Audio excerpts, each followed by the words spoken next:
Bonjour Louis, Bonjour Mathilde, merci de nous rejoindre dans notre taxi Bisley. avec plaisir. Louis, tu es practice leader terrorisme et violence politique chez Marche. Et ma première question aujourd'hui concerne les data centers. Ils deviennent des cibles d'attaque privilégiées, notamment en raison de leur dépendance en termes d'énergie.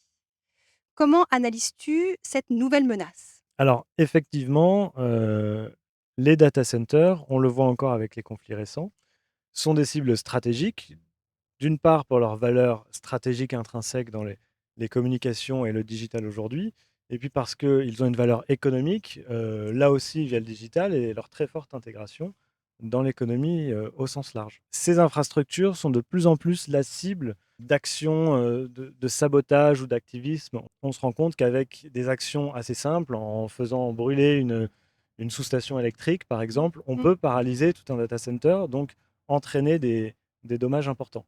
Et au-delà des dommages matériels, il y a des pertes d'exploitation qui peuvent être très importantes pour tes clients. On l'a vu là aussi au Moyen-Orient ces dernières semaines, plusieurs data centers ont été touchés et on a eu des pannes sur des applications dans différents secteurs, que ce soit la banque, les services, Mmh.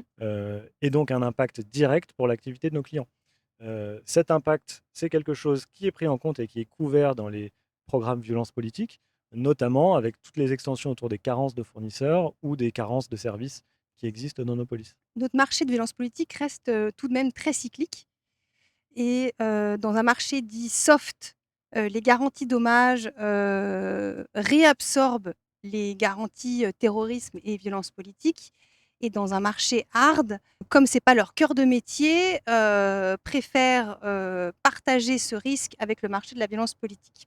Quel est l'avenir du marché de violence politique?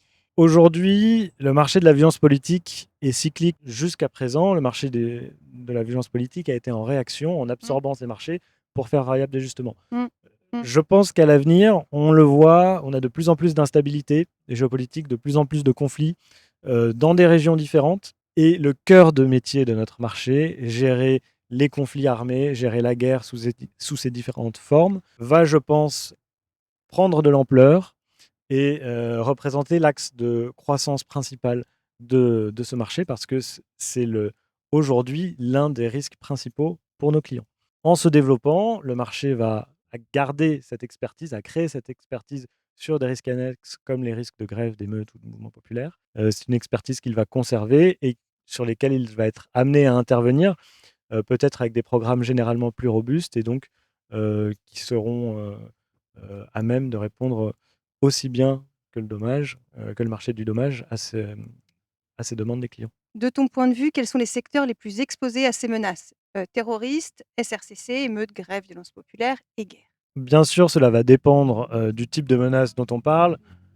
Sur la partie terrorisme, par exemple, on a une exposition très forte pour tout ce qui va être l'hospitalité et l'événementiel. La partie grève, émeute, mouvement populaire va bien sûr toucher principalement le retail ou en tout cas les entreprises qui vont être présentes dans les centres-villes, puisqu'il y a une exposition géographique forte. Et puis sur la partie notamment violence politique, guerre, je pense que grâce au télétravail, les secteurs du service ont aujourd'hui une résilience qui est très forte, notamment sur la partie perte d'exploitation, là où toute la partie industrielle reste dépendante de son outil de production qui, lui, peut être endommagé et visé, Mmh.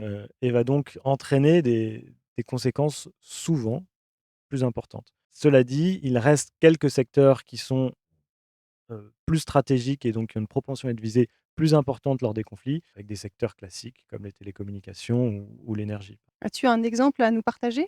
Oui, on l'a vu, on le voit encore en ce moment avec le conflit au Moyen-Orient, où les infrastructures énergétiques, notamment avec le pétrole fait de la région, sont fortement visées.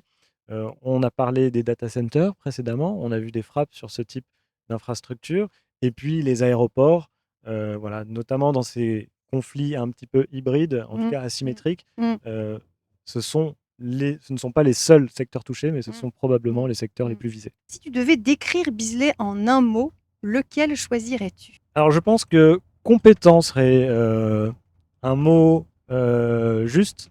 Une compétence déjà technique des équipes, avec lesquels on travaille.